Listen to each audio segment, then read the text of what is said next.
안녕하세요. 이 험한 세상에 홀로 아이를 키우며 살아가는 싱글맘이에요. 저는 오늘 이 사연글을 쓰면서 꼭 알려드리고 싶은 게 있어요. 가족 계획은 최대한 철저하게 결혼 후에 하라는 거요. 저와 남편이 애가 생겨서 결혼하게 된 케이스거든요. 물론 애가 생겨서 결혼한 사람들이 모두 저처럼 망하지는 않겠지만 그래도 조심해서 나쁠 거 없잖아요. 잘못하면 정말 지옥 문 앞까지 갔다 올 수도 있거든요. 저와 남편은 20대 초반에 만나서 예상하지 못한 아이를 임신해서 결혼까지 하게 됐어요. 그때는 저도 어렸고 아이가 그렇게 쉽게 생길 줄 몰랐죠. 남편은 얼굴도 잘생겼고 옷도 잘 입는 사람이었어요. 당시에도 많은 여자들이 남편에게 찝쩍대고는 했어요. 애가 생겨서 결혼하게 됐을 때는 남편이 좋아하는 여자들에게 나쁜 소리도 많이 들었었죠. 그래도 남편은 책임을 지려고 했어요. 지금 생각해보면 그것은 책임이 아니라 소문이 이상하게 나는 게 싫었던 것 같았지만 그럼에도 제 아이를 책임져주는 건 너무 고마운 일이었어요. 그런 남편과는 다르게 시부모님은 저를 무척 싫어하셨어요. 아들 임신시켜서 앞길 막는 여자라며 처음에는 그 애가 내 아들 애인 거 확실하냐며 친자 검사까지 하자고 하셨거든요. 애가 태어나고 정말로 그렇게 했어요. 그렇게 하지 않으면 10년 아니 100년이 지나도 저를 부정한 여자로 만들고 제 아이를 혼외자처럼 만들 것 같았거든요. 검사를 하고서야 아이에 대한 공격은 멈추었지만 여전히 저를 향해서는 날선 공격을 퍼부었어요. 본인들 눈에는 차지도 않는 며느리, 그게 저였던 거예요. 더 좋은 여자를 만날 수도 있는데 너 때문에 만나지 못했다는 말을 수십 번도 더 들었으니까요. 며느리 취급 안 한다면서도 일이 생기면 불러서 일 시키고 돈 내야 할 거 있으면 돈도 달라고 윽박지르고 여하튼 그런 사람들이었어요. 저는 임신과 출산, 육아 때문에 학업도 꼬이고 취직도 꼬인 사람이었죠. 애가 3살이 될 무렵이 되어서야 제게 시간이 주어졌죠. 아이 때문에 열심히 살아가려 했었지만 이상하게도 버는 돈보다 나가는 돈이 더 많았어요. 남편인 나이가 들어도 아이가 생기고 가정이 생겨도 포기하지 못하는 것이 2가지 있었거든요. 바로 외모를 가꾸는 것과 명품에 대한 사랑이요. 솔직하게 말해서 우리가 돈을 못 버는 건 아니었어요. 남편은 좋은 직장은 아니지만 그래도 꼬박꼬박 월급이 나오고 있었고 저도 직장에서 일을 하면서 월급을 받고 일했어요. 살뜰하게 살면 그래도 조금은 저축할 수 있는 만큼은 벌었어요. 그런데 남편의 사치가 저희를 점점 올가매는 거예요. 빚을 지면 안 된다는 일념으로 투자까지 뛰는데도 감당이 안 될 정도로 빚이 늘어서 결국에는 집을 팔고 허름하고 낡은 집으로 이사하게 되었어요. 그리고 결혼 5년 차에 남편은 새로운 취미가 생겼어요. 바로 캠핑이었죠. 한창 캠핑 붐이 일어날 때였는데 하루가 멀다 하고 비싼 캠핑 장비를 사들이더라고요. 혼자 즐길 거라면서 아기자기하고 예쁜 소품도 사들이는 걸 보고 저는 저와 아이를 위해 사는 건가 싶었어요. 그런데 정작 저와 아이는 제일 처음 캠핑에는 같이 가볼 수 있었어요. 그 뒤에는 이런저런 핑계로 남편 혼자서 다니게 됐어요. 여전히 캠핑 장비를 사느라 생활비를 주지 않는 남편에게 저는 몇 번이고 말했어요. 제발 이제 그만 좀 사라고요. 그런데도 남편은 알았어 하면서 흘려넘기고는 여전히 비싼 물건을 샀어요. 캠핑은 한 달에 한 번 정도 나가더니 얼마 지나지 않아서는 2주에 한 번은 나가더군요. 그리고 그 뒤에는 매주 주말에 캠핑을 하러 갔어요. 사실 이상하다는 생각은 안 했어요. 힘드니 혼자 있는 시간을 갖고 싶다는 남편에게 더 이상 캠핑 장비를 사지 않는 것을 조건으로 보내준 거였거든요. 사건이 터진 건 캠핑을 다니게 된 지 5달째 되던 날의 평일이었어요. 저는 그날 연차를 쓰고 건강검진을 다녀오는 길이었어요. 아이 보느라 건강검진을 못하고 있다가 부랴부랴 하게 돼서 급히 연차를 쓰는 바람에 남편에게도 알리지 못한 연차였어요. 아무것도 안 먹고 검진을 하고 나오는데 배가 너무 고프더군요. 시간을 보니 점심시간이 다 되어가고 있었고 남편 회사가 근처에 있었으니 오랜만에 남편과 밥이라도 같이 먹을까 싶어 남편에게 전화했어요. 그런데 전화를 받은 남편이 밥 먹을 시간 없다며 전화를 뚝 끊더군요. 바쁜가 보다 싶어서 남편 회사 앞에서 발길을 옮기는데 남편 회사 동료와 마주치게 됐어요. 그분도 밥 먹으러 나오는 길이었던 것 같더라고요. 제가 인사를 하니 그 사람도 인사를 해오며 이상하다는 듯 말하더군요. 여기는 어쩐 일이세요? 오늘 그 친구랑 같이 캠핑 가시기로 했다면서 여행 취소됐나요? 그 말에 너무 당황했어요. 저는 아무렇지도 않은 척을 필사적으로 하며 물었죠. 아, 남편이 캠핑 간다고 하던가요? 연차는 내일까지일까요? 아니요, 하루만 썼던데요. 평일날 그렇게 오래 못 간다고 가까운 데 간다더니 결국은 못 갔나 보네요. 그러게요. 이런 날도 있네요. 그런데 남편이 캠핑 가는 이야기 많이 하나 봐요. 네, 매번 와이프랑 갔다고 자랑해서 저희 와이프가 좀 보고 배우라면서 난리도 아니에요. 저는 그 이야기를 들으며 남편이 바람이 났다는 걸 직감했어요. 모를 수가 없죠. 저한테 말도 없이 연차 쓰고 캠핑을 갔고 집에서는 양복을 입고 나갔으니 저를 속일 의도였던 거잖아요. 저한테 숨길 게 없으면 캠핑 갔다 오겠다는 말을 하고 당당하게 나갔을 테니까요. 게다가 매번 와이프랑 갔다니 저희는 처음 한 번 빼고는 간 적이 없는데 말이죠. 결국 그날 저녁 남편이 오기를 기다렸어요. 남편은 주차장에 차를 대고 양복을 입은 채 나오더군요. 저는 남편 차량 앞으로 가서 트렁크부터 열었어요. 캠핑 장비들이 고스란히 들어가 있었어요. 저는 남편의 뭐 하냐는 말은 무시한 채 캠핑 장비들을 하나하나씩 다 열어봤어요. 그리고 마침내 발견했죠. 여자들의 화장품 파우치를요. 5달 동안 몰래 만나다 보니 안 걸릴 거라 생각했는지 아니면 귀찮아서 그냥 가져갈 생각이 없었는지 그게 그 자리에 떡하니 있더군요. 제가 그걸 들며 남편에게 말했어요. 이거 뭐야? 어떤 놈이랑 바람이 나서 평일에 연차까지 쓰고 만나. 남편이 잠시 당황하더니 눈알을 굴리더군요. 이번에 친구 부부가 왔었는데 친구 부부는 와이프가 쓰던 거야. 여기에 들어가 있을 줄 몰랐네. 거짓말 그만해. 친구 부부랑 캠핑을 갈 거면 캠핑 간다고 말하면 되지. 나한테는 일하러 가는 것처럼 양복 입고 가놓고 연차 쓰고 캠핑을 가? 그리고 돌아올 때도 봐. 당신 양복으로 갈아입고 나왔네? 나 속이려고 그런 거 모를 줄 알아? 내가 바보야? 등신이야? 언제부터 만났어? 어떤 년이냐고. 진정해. 여기서 이럴 때 아니라 들어가서 이야기하자. 여기서 끝내고 가. 집에 들어가서 애인은 앞에서 너희 아버지 바람났다 하고 이야기하면 애가 좋아서 박수치겠다. 그치? 애한테 무슨 상처 주려고 집안에서 이야기하재? 정신이 나갔지? 여자랑 바람나니까 애도 와이프도 눈에 뵈지도 않지? 그런 거 아니야. 진정 좀 하라니까. 내가 바람핀 증거가 없잖아. 증거가 왜 없어? 너 캠핑 갈 때마다 와이프 데리고 간다고 했다면서.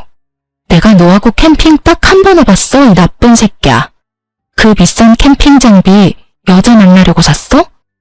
누구는 생활비 쪼들려서 투잡 뛰는데 누구는 생활비 아껴서 여자 만날 때 쓸 장비 사고 있고 내가 속이 터지겠어 안 터지겠어?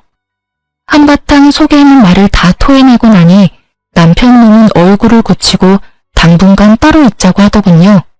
그러면서 자기는 시댁으로 가겠다고 하더라고요. 저는 지금 가면 용서 못한다고 말했어요. 그랬더니 마음대로 하라며 시댁으로 가버리더군요.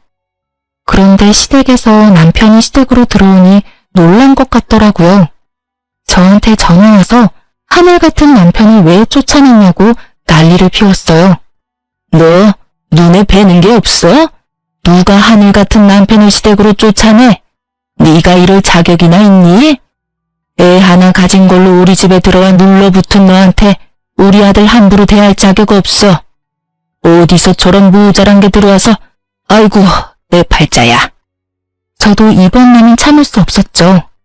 네, 그 하늘 같은 남편이 다른 년이랑 바람을 5달 동안 피우고 오늘 저한테 거짓말 하다가 들켰거든요. 평일날 일까지 쉬어가며 여자 만나다가 걸리더니 시간을 좀 갖자니 먼저 시댁으로 간 게 그 하늘 같은 남편이에요. 아무것도 모르시면서 왜 저한테 전화해서 이 난리예요? 이 집에는 바람 피워도 하늘 같은 남편이면 다 용서가 되나 보죠? 뭐? 야, 우리 아들 바람 핀 증거가 어디 있어? 그리고 너 같은 년이 옆에 있으니까 우리 아들이 바람을 필 만도 하지. 네가 뭐가 잘났어? 예쁘기를 해 돈이라도 잘 벌어. 집안도 별 볼 일 없고 눈치도 없는 게 어디서 큰 소리로 따박따박 말대꾸를 해? 네가 눈에 뵈는 게 없지? 결혼시켜주니 시댁이 우스워? 증거는 차고 넘쳐요. 캠핑 장비 안에 여자 물건이 가득하던데요. 어떤 년인지 잡히면 남편이랑 둘이 묶어서 불륜 남녀라고 온 마을에 소문내고 다니려고요. 제가 못생기고 돈도 없고 시댁도 별 볼 일 없고 눈치도 없어서 그런 식으로밖에 일 처리를 못하거든요. 꽥 소리 지른 저는 전화를 바로 끊어버렸어요. 그리고 남편이 없는 틈을 타 집에 있던 캠핑 장비들을 모두 중고 사이트에 올려서 팔아버렸어요. 구매한 지 얼마 안 된 것들인데다가 남편 새끼랑 상간녀가 얼마나 곱게 사용했는지 좋은 가격에 팔아제껴서 그나마 마음이 편했죠. 그리고 그 물건들을 다 팔고 나니 남편이 집에 돌아왔어요. 그리고는 캠핑 장비 사라진 걸 보고 화를 내더군요. 여기 있던 장비 다 어쨌어? 팔았다. 왜? 너 여태껏 우리 집에 생활비 안 줬어. 다 팔아도 그 생활비 반도 안 나오더라. 당신이 안 준 생활비라고 생각하면 안 아까울 거야. 어차피 있으면 여자나 만나러 다닐 때 쓸 장비 뭐하러 집에다 놔둬? 그게 다 얼만데 그렇게 후려쳐서 받았어. 아무리 화가 나도 이건 아니지. 뭐가 아닌데? 아닌 건 네가 저지른 불륜이지. 앞으로 캠핑 장비 사들이기만 해봐. 네가 또 바람 피우는 거라 생각하고 내가 손수 오는 족족 다 분지르고 태워버릴 거니까. 알았어. 앞으로 안 사면 되잖아. 그리고 그 여자랑 다 정리했으니까 이제 그만해. 뭘 그만해? 지금 여기서 그만하자고 말할 수 있는 사람은 나야 당신이 아니라. 왜 네가 여기서 뭐가 되는 것처럼 구는데? 그냥 이참에 헤어질까? 나도 이렇게 구질구질하게 사는 거 질렸어. 나도 내 새끼랑 느긋하게 카페도 다니고 여행도 다니고 저녁에 같이 뒹굴면서 살고 싶어. 돈 없어서 매번 저녁마다 투잡들여 나가는 마누라 놔두고 개집질을 하는 남편을 보고 어떻게 열이 안 받고 화가 안 나? 너라면 화 안 나겠냐? 알았어. 내가 미안해. 사과할게. 더 이상 여자 안 만날 거고 오로지 우리 가정에 충실하고 딸하고 당신한테 잘할게. 그럼 됐지? 갑자기 이렇게 사과하고 다 끝내자고? 어이가 없어서. 당신은 뭐가 그렇게 당당해? 당신 미안하다 그러면 내가 아이고 그래요 괜찮아 하고 말할 줄 알았어? 사과는 내가 원할 때 받아줄 거야. 그 전까지는 나한테 사과하지 마. 저는 여전히 화가 풀리지 않았고 오히려 의심만 더 들었죠. 남편님이 왜 여자랑 이렇게 바로 헤어졌을까 싶었거든요. 이때는 그런 생각이었어요. 그 여자랑은 재미만 보고 싶었던 건가? 하고요. 남자들이 바람나면 마누라한테 다시 돌아오는 경우가 많으니 그런 거라고 생각하긴 했는데 너무 급작스럽게 3일 만에 모든 게 끝나 있었잖아요. 그럴 거면 남편이 그렇게 공들여 만났을까 싶기도 하고 그래서 나중에 뒤를 캐봤는데 정말로 만나는 사람이 없더라고요. 정말로 남편이 마음을 고쳐먹었다고 생각하기로 했어요. 그때부터는 저와 아이에게 눈에 띄게 잘해줬거든요. 아이가 좋아하니 저도 용서할 마음이 들었어요. 그런데 그것도 오래 가지는 않았어요. 여자 문제가 또 터졌거든요. 첫 외도 문제로부터 1년이 지났을 때 남편의 태도가 점점 바뀌고 있었어요. 쎄하다는 느낌 아시죠? 뭔가 눈에 띄게 변한 건 아닌데 가끔씩 저와 아이를 방치하는 느낌이 들거나 냉정하게 끊어내는 느낌이 들었어요. 처음에는 그냥 직장에서 기분 나쁜 일이 있었나 보다 싶었는데 그게 아니더라고요. 점점 더 그게 심해지면서 이혼 직전에는 완전 남처럼 대했거든요. 무슨 일인지 물어보려고 운이라도 떼면 말도 섞고 싶지 않다는 표정으로 밖으로 나가버리니 대화를 할 수도 없었어요. 그리고 그 뒤로 몇 번의 대화를 시도한 끝에서야 남편이 왜 그러는지 알게 됐어요. 요새 왜 이렇게 날카롭게 굴어? 내가 뭐라도 알아야 신경을 쓰지. 애한테도 그렇게 차갑게 대하고. 대체 무슨 일인데? 나한테 화난 거라도 있어? 이제 그만하자. 나 당신이랑 계속 만나고 싶은 마음 없어. 사랑하는 사람이 생겼거든. 이제부터는 그 사람한테만 집중하고 싶어. 뭐? 사랑? 당신 미쳤어? 당신 유부남이야. 애 딸린 유부남. 그런데 무슨 사랑이야? 그거 사랑 아니고 불륜이거든? 와, 대단하다, 대단해. 결국은 바람을 또 피우네? 바람 피우는 거 아니고 사랑. 나 당신이랑 이혼할 거야. 법대로 하자면 법대로 해. 나는 그 여자랑 결혼까지 할 거라서 솔직하게 말하면 한시라도 빨리 이혼하고 싶거든. 정말 네가 미쳤구나? 뭐? 결혼?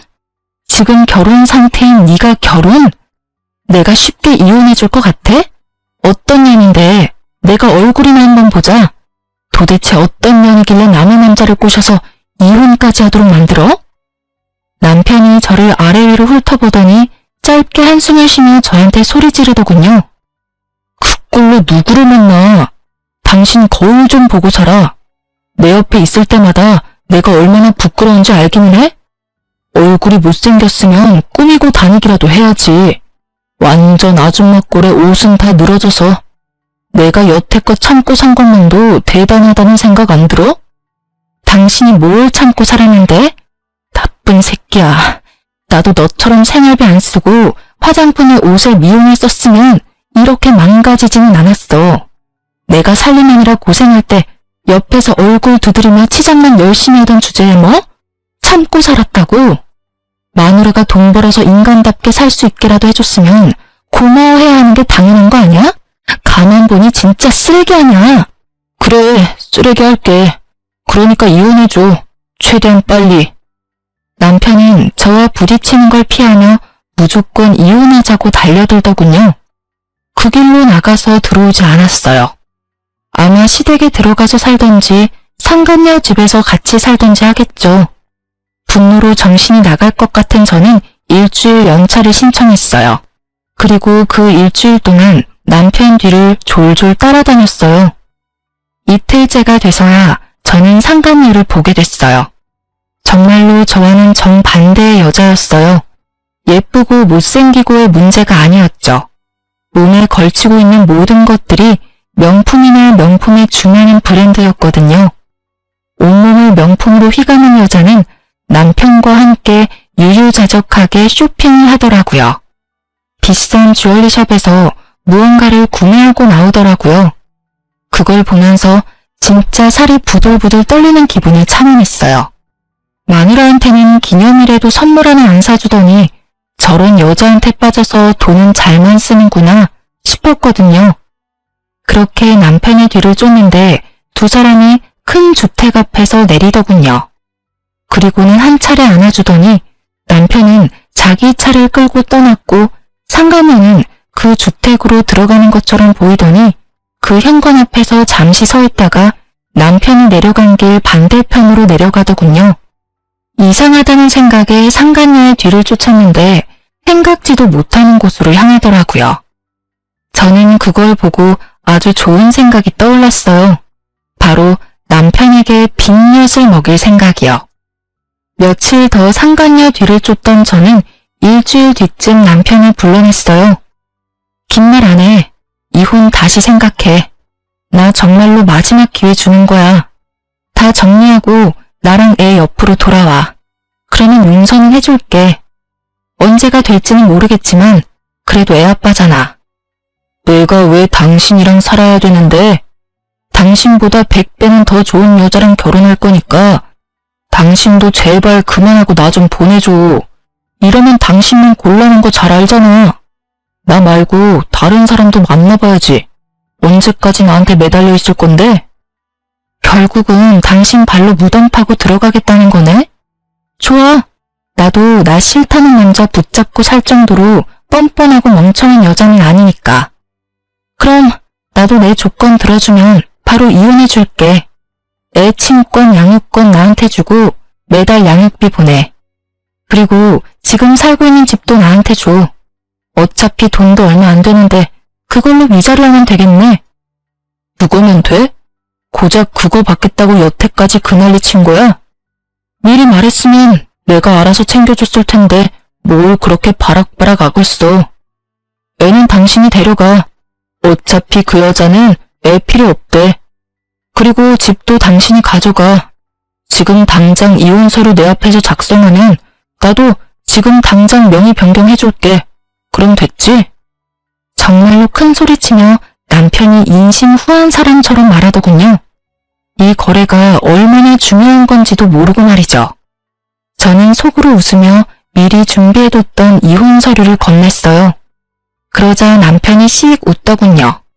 다 자기가 그린 대로 일이 흘러간다고 생각하고 지은 웃음이었겠지만 저는 알고 있었어요. 저 웃음이 오래가지 못할 거라는 걸요. 그렇게 저는 집을 받았고 아이를 데려올 수 있게 됐어요. 명의 이전해주고 남편은 시댁으로 갔고요. 제가 남편에게 기분이 안 좋으니 이혼 결정될 때까지 떨어져 지내자고 했고 남편이 흔쾌히 나가준 거였죠. 그렇게 남편이 시댁에 돌아간 지 며칠 만에 시댁에서 전화가 왔어요. 잠깐 시댁에 오라고 하더군요. 무슨 일인가 싶어서 갔더니 시댁에서 봉투를 하나 건넸어요. 두둑한 걸 보니 돈이 꽤 많이 들어가 있었죠. 이게 뭐죠? 뭐겠어? 위자료야, 위자료. 이거 먹고 우리 아들한테서 더 이상 질척대지 말고 깔끔하게 떨어져. 그리고 어디 가서 우리 아들 전처라고 말하고 다니지도 말고. 어기면 정신적 피해 보상으로 위자료 3천만 원 요구할 거야. 유컨대 입막음용 값이었던 거죠. 참으로 대단한 분들이었어요. 아들을 위해 뭐든 다 할 수 있는 분들이죠. 잘못한 자식 새끼에 대한 사랑을 이런 방식으로만 할 수 있는 사람들을 보니 머리가 어지랬죠. 하지만 저는 그걸 거부할 이유가 없었어요. 제가 그걸 집어들자 시모가 종이를 한 장 들이밀더군요. 각서다. 우리 아들 봐도 아는 척 하지 말고 애가 우리 아들 애라고 찾아오지도 말고 어디 가서 우리 아들 전처라고 말하지 말라는 내용이야. 알아들었으면 각서에 지장 찍어. 저는 그것을 읽고는 한마디를 꺼냈어요. 죄송한데 여기 몇 가지 더 추가해도 될까요?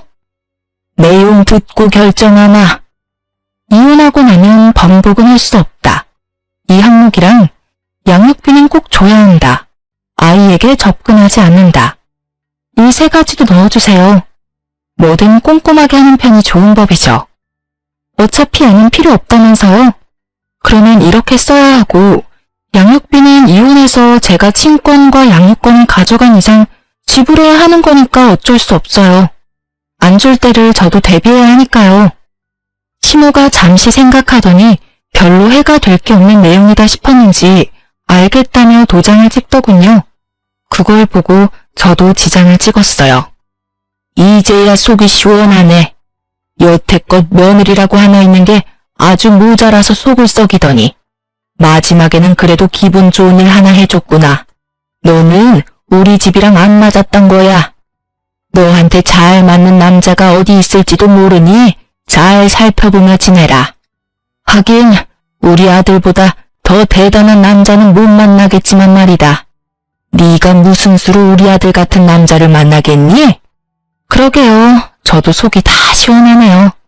어디서 복덩이 같은 여자가 굴러와서 여자나 밝히는 새끼 뒤치다거리 해준다고 하더니 2천만 원은 제가 여태껏 이 집에서 받은 정신적 피해에 대한 보상이라고 생각할게요. 그러니까 저도 고맙다는 말은 안 할 거고 어르신들도 생색내지 마세요. 그 돈만큼 사람 괴롭힌 거는 맞는 말이잖아요. 저도 이제야 이 집안에서 벗어날 수 있어서 정말 다행이라고 생각해요. 앞으로 여자가 얼마나 대단하고 좋은 며느리일지는 모르겠지만 두 분 마음에 아주 쏙 들기를 바랄게요. 저 같은 여자보다는 명품으로 온 몸을 휘감고 다니는 여자가 이 집 사람들하고 딱 맞는 것처럼 보이니까요. 제 말에 시부모님 얼굴이 빨갛게 달아올라 터지기 일보 직전이었어요. 새파랗게 어린 여자한테 모욕적인 언사를 들으니 화가 났던 거겠지만 저야말로 이 모욕을 던질 수 있는 유일한 사람이기도 했죠. 그간 얻어먹은 욕이 얼만데 2,000만 원으로 퉁을 치려 하다니 완전 도둑놈 신보잖아요. 어쨌든 두 사람에게 한바탕 쏘아주고 밖으로 나오면서 제가 남편에게 말했죠.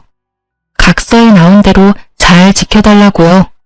그랬더니 남편님은 걱정하지 말라며 너나 잘 지키라고 하고 각자 헤어졌어요. 그리고 저는 이혼이 될 때까지 정말 조심스럽게 기다렸어요. 두 사람이 깨지면 제 계획도 깨지니까요. 상간녀와 남편님이 깨쏟으며 알콩달콩 미래 이야기를 하고 있어야 제가 줄 비곁이 두 사람에게 큰 타격을 줄 거거든요. 그리고 법적으로 모든 게 정리되자마자 남편부터 불러냈어요. 커피숍에 들어섰는데 남편이 앉아있는 게 보이더군요. 제가 다가가자 남편놈이 살짝 놀란 얼굴로 쳐다봤어요. 남편놈이 마음고생을 시키지 않으니 저절로 시간이 넉넉해져서 잠도 잘 자고 꾸밀 시간도 돈도 생겼거든요. 그래서 열심히 찍어바르고 미용하고 예쁜 옷 사입었더니 저도 아줌마 때는 좀 벗겨진 모양이었죠. 많이 바뀌었네. 그거 보여주려고 나오라고 한 거야? 당신이 아무리 찍어바르고 꾸며도 나는 당신한테 안 돌아가. 뭐래? 정신 나갔어? 당신이랑 나랑은 남보다 못한 사이야. 너 좋으라고 꾸민 거 아니거든? 착각도 적당껏 좀 해. 그럼 왜 보자고 했는데? 각서에 나한테 연락하지 말라고 적혀 있었잖아. 급한 일 아니면 간다? 급한 일이기는 해. 하긴 나보다는 당신한테 급한 일이긴 한데 필요 없으면 그냥 갈게. 나도 필요 없다는 사람한테 굳이 이야기하고 싶지도 않고. 제가 일어서는 신용을 하자 전 남편이 저를 급히 잡더군요. 무슨 일인데 그런 말을 해? 말해봐. 급한 일이란 게 뭔데? 내가 이런 말하면 또 당신한테 미련 못 버리고 질투하는 것처럼 보일까봐 여태까지 말 안 하고 있었거든. 근데 우리 이제는 진짜 남이고 나도 당신한테 아무런 미련도 없어. 솔직히 이런 이야기 한다고 나한테 득될 것도 실될 것도 없는데 그래도 당신이 내 아이 아빠라서 도와주려는 거야. 무슨 말을 하려고 이렇게 서론이 길어? 나 당신이 이혼해달라고 했을 때 당신이랑 그냥 미행한 적 있었거든? 근데 엄청 큰 주택에서 당신이 내려주고 항상 당신이 먼저 자리 떴지? 근데 그녀는 당신이 가고서도 그 문 앞에서 10분을 서 있더라고. 그리고 집에 왜 안 들어가나 싶었는데 거기서 나와서 다른 곳으로 향하던데? 그 주택가에서 좀 많이 떨어진 원룸촌으로 들어가는 걸 봤어. 약속이 있었나 싶었는데 그 뒤에도 쭉 그 여자는 그 주택에서 내려줘도 매번 똑같은 원룸 빌라로 가더라고. 출퇴근도 거기서 하던데? 혹시 다른 남자라도 있는 거 아니야? 잘 알아보고 결혼한 거 맞지? 제 말을 듣는 동안 전 남편 얼굴이 시시각각 변하더군요. 이게 끝이야. 뭐 두 사람 간의 신뢰가 있으면 큰 문제 없는 일이지. 내 이야기는 끝났으니까 이제 정말 끝이네. 갈게. 그렇게 말하고 자리에서 일어섰는데 전 남편이 초조한 얼굴로 제게 그러더군요. 혹시 그 건물이 어딘지 기억해? 같이 좀 가줬으면 하는데. 저는 알겠다고 흔쾌히 말하고 전 남편을 데리고 상간녀가 드나들던 원룸으로 향했죠. 그곳에 도착했을 때 전 남편의 얼굴은 완전히 똥 씹은 표정이었어요. 전 남편은 원룸으로 들어가지 못하고 그 근처에서 지켜보고만 있었어요. 저는 놔두고 가려다가 곧 있을 즐거운 만남을 위해 가지 않고 같이 기다리고 있었죠. 그리고 상간녀가 나타났어요. 여전히 온몸에 명품을 휘두르고요. 빌라 입구에서 들어가려는데 전 남편이 나타나 상간녀 손목을 확 낚아채며 소리치더라고요. 너 뭐야? 여태까지 부잣집 딸인 것처럼 나 속인 거야? 네가 왜 여기서? 오빠, 여긴 어떡해? 아는 사람이 있어서 여기 잠깐 들른 거야. 아는 사람? 그러면 너 혹시 바람 났어? 다른 남자 만난다고 이 원룸에 드나드는 거야? 전 남편의 그 말에 상간녀가 아무 대답도 못하고 버벅거리며 전 남편 눈치만 보더군요. 말해봐. 너 바람 난 거냐고. 나랑 결혼하기로 해놓고 다른 남자랑 동거해? 그런 거 아니야. 사실은 집에서 나와서 여기서 잠깐 다니고 있어. 직장이 여기랑 가까워서 다른 곳 구할 때까지는. 거짓말할 생각 말고 똑바로 말해. 너 부잣집 딸 아니지? 상간녀는 전 남편 말에 대답도 못하더군요. 남편이 그걸 보고 얼굴을 일그러뜨리더군요. 어쩐지 이상하다 했어. 그렇게 돈이 많은 년이 왜 나한테 결혼 준비 다 맡기는지 이해가 안 갔는데 돈도 없는 년이었네. 우와, 진짜 어이가 없어서. 너 도대체 뭐 믿고 나한테 거짓말한 거야? 말 좀 해봐. 그게... 지금 걸치고 있는 것도 다 짝퉁이야? 너 설마 나하고 결혼하려고 그런 거 모으고 다닌 거였어? 그럼 너 직장도 거짓말했어. 너 대기업 다닌다며. 미안. 오빠, 나도 일이 이렇게 될 줄은 몰랐어. 이걸 보니 제 짐작이 맞았더라고요. 전 남편은 상간녀가 돈 많은 여자라고 생각했나 보더라고요. 그래서 돈 많은 여자와 결혼하기 위해 저랑 이혼하자고 당당하게 말했던 거고요. 그리고 그럴 거라고 생각하고 저한테 그 다 허물어져가는 집 명의에 애 친권, 양육권까지 싸그리 다 줘버린 거예요. 자기 무덤 파는 줄 모르고 말이죠. 삽질도 그런 삽질이 없었죠. 제가 이걸 언제 깨달았냐면 첫 번째 외도 때 남편이 금방 상간녀와 헤어졌다고 했잖아요. 그때 남편이 왜 이렇게 쉽게 끊었나 생각했는데 알고 보니 첫 번째 외도 상대가 그리 잘 사는 집이 아니었던 것 같더라고요. 간 보다가 아닌 것 같으니 헤어지자고 하고 저한테 다시 돌아온 거였죠. 제가 좋아서가 아니라 제가 벌어다 줄 돈으로 열심히 꾸미고 치장하려고요. 완전 나쁜 놈의 새끼가 따로 없어요. 마누라를 뭐라고 생각하는 건지. 두 번째 외도에서는 온몸을 명품으로 휘감은 여자를 만나서 옳다구나 싶어서 뺏기지 않으려고 열심히 작업하고 저한테 이혼 선언까지 한 거죠. 그것마저 잘못 생각한 거지만요. 그 명품들이 짝퉁일 거라고는 생각도 못했나 보죠. 하긴 마누라 돈으로 불륜하는 것부터가 참 바보 같은 놈이 하는 짓이긴 하잖아요. 제대로 알아보지도 않은 건 본인이면서 상간녀에게 네가 속였다며 난리 피우고 이 남자는 불륜도 사랑이 아닌 계산적으로 하는 천하의 나쁜 놈인 거죠. 하긴 불륜을 사랑으로 해도 문제가 있지만 그마저도 계산이었으면 소시오패스 아닌가요? 전 남편이 계속되는 추궁에 상간녀가 먼저 고개를 숙이더군요. 오빠, 나 사랑하는 거 아니었어? 내가 좋다며. 구질구질하고 다 늙은 아줌마 같은 마누라가 싫다며. 내가 오빠 옆에서 오빠 빛나게 해줄 사람이잖아. 지랄하네. 야, 돈도 없는 년한테 내가 무슨 관심을 가져. 부잣집 딸인 것처럼 거짓말해놓고 사랑한다고?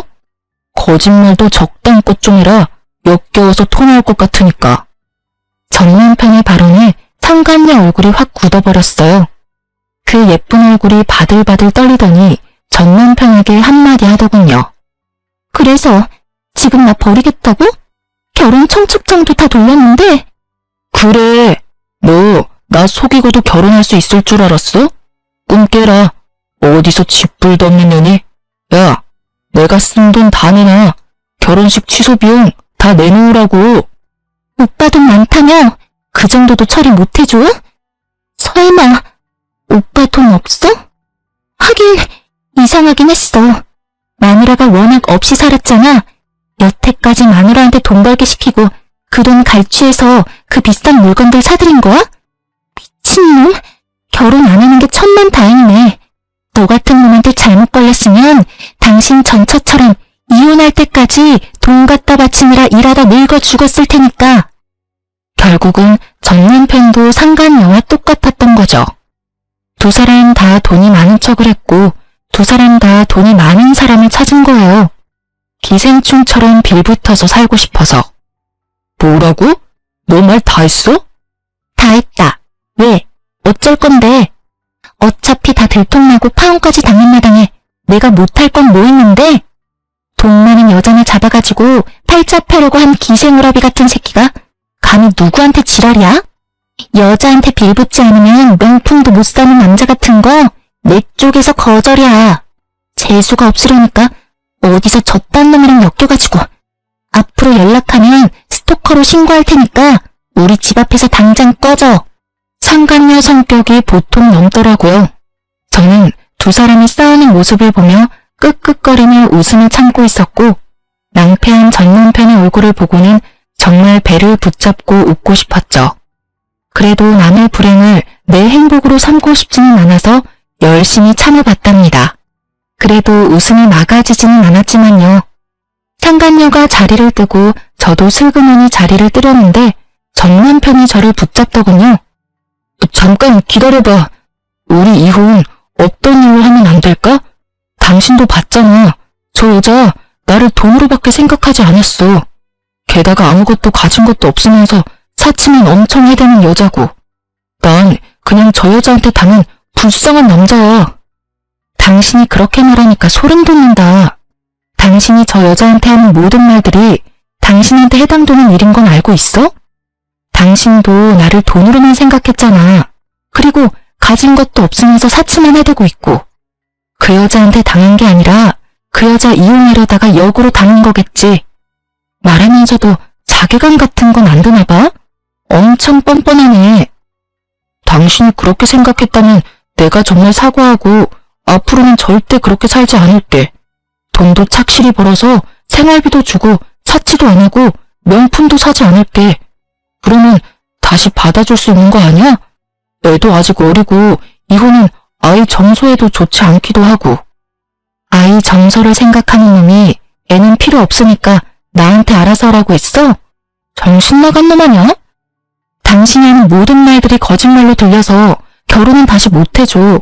그리고 이럴 줄 알았던 저는 가방에서 각서를 꺼내 전 남편 앞에 들이밀었어요. 각서. 지장 찍고 도장 찍은 거 맞지? 이혼 번복 안 된다고 미리 이야기했어. 약속은 잘 지키면 좋겠네. 애 핑계 대고 재결합 같은 거 꿈도 꾸지 마. 너 같은 놈이 아빠라는 것보다 애 정서에 안 좋은 일은 없어. 아무리 나쁜 놈이라도 아빠만 있으면 된다고 생각하는 거야? 나쁜 영향 끼칠 것 같으면 미리 손절하는 게 애 미래를 위한 일이라고 나는 생각하거든. 칼같이 끊는 제 말에 전 남편이 그 앞에서 황급히 무릎을 꿇더군요. 여보, 제발. 아니면 집만이라도 둘이서 나누면 안 될까? 아니면 부모님이 주신 돈이라도 돌려주면. 그건 이미 다 끝난 일이고 내 입단속 시키면서 젊고 돈 많은 여자랑 미래를 꿈꿀 때는 넙죽넙죽 잘만 주더니 결혼하면 못하게 됐다고 줬던 걸 뺐니? 욕심도 많아. 당신이 준 집은 다른 사람한테 팔았으니까 더 이상 손 못 대. 그리고 양육비 안 주면 월급에서 빼갈 수 있도록 법적 조치 들어갈 거니까 알아서 하고. 전 남편이 뿌리치고 나가는데 뒤에서 소리치는 목소리가 들리더군요. 용서해달라는데 자기가 뭘 잘못했는지도 모르는 놈이 무슨 용서를 빌어요? 다 거짓부렁인 거 티가 나는데 말이죠. 용서? 돈 많은 여자 잡아서 호강할 줄 알고 다 쓰러져가는 집 선심 쓰듯이 던져줄 때는 미안하다는 생각은 하나도 없었으면서 시댁에서 한술 더 떠서 돈으로 깔끔하게 저와 아이라는 존재를 털어내려 할 때도 미안한 마음 눈꼽만큼도 없었던 놈이 말은 어찌나 청산유수인지 제가 용서할 리가 없잖아요. 억울해서 화병이라도 걸려서 골골대면 책임져 줄 것도 아니면서 용서를 빌기는 왜 비냐 이 말이죠. 결국 전 남편의 재혼은 영원히 물 건너 가버렸어요. 상간녀가 직접 전 남편 직장에도 소문을 다 낸 데다가 이번 일로 첫 번째 외도까지 들통나버렸죠. 그때 저와 대화했던 그 직장 동료가 회사의 이야기를 다 퍼뜨린 모양이더라고요. 저와 대화할 때 제 모습이 이상했다는 걸 알아챈 것 같더라고요. 솔직히 저야 그 직장에 안 다니는 외부자이니 굳이 신경 쓸 일 아니지만 당사자는 좀 다르잖아요? 자기 이미지가 완전히 박살나는 걸 두고 볼 수 없었는지 아니면 다른 여자들에게 경멸어린 시선을 받는 게 힘들었는지 이유는 모르겠지만 퇴사를 했더군요. 그래도 열심히 돈 많은 여자 꼬셔보려고 돌아다니고 있는 모양이더라고요. 허세 가득한 SNS는 그대로였으니까요. 그렇지만 잘 될 리가 있나요? 집도 없이 시댁에 얹혀 사는, 외도를 이유로 이혼하고 외도 상대와도 파혼한 남자가 잘 되는 게 더 이상하죠. 그리고 그렇게 전 남편의 새로운 시작을 응원했던 시댁에서도 1년이 다 지나고 저에게 연락을 해왔어요. 애미냐? 긴 말 안 하겠다.